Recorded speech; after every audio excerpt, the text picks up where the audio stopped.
بسم الله الرحمن الرحيم والصلاة والسلام على رسوله الكريم. السلام عليكم ورحمة الله تعالى وبركاته. سعيدة بالتواصل معكم من أمام هذا المنظر الرائع. شكون اللي فينا ما تعشقش البحر وأمواجه. اختاريت أنني نعطي الانطلاقة للقناة ديالي من أمام هذا المنظر الجميل. قناة من اللي غتكون تحت عنوان مني الفكرة ومنك التطبيق، اللي غادي يجيو فيها بزاف ديال الأفكار.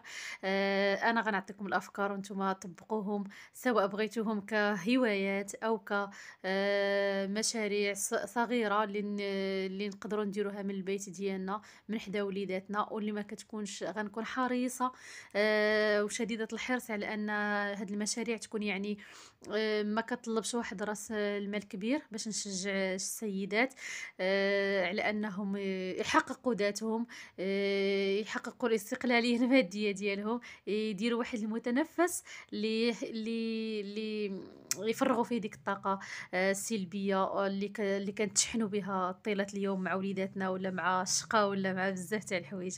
هذا هو الهدف من القناه جات يعني هكاك، ما كانتش عندي فكره مسبقه.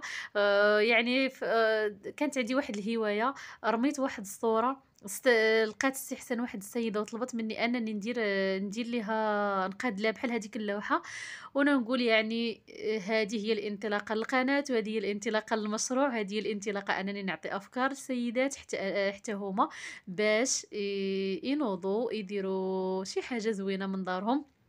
ماشي بالضرورة خاص تكون عندي شهادة، أولا ماشي بالضرورة خاصني نخرج نقلّب على عمل برا، ممكن نحقق ذاتي من داري. ودابا راه وس توا مواقع التواصل الاجتماعي راهو كتسهّل علينا بزاف تاع الحوايج. هذا هو الهدف من القناة، إن شاء الله نال الاستحسان.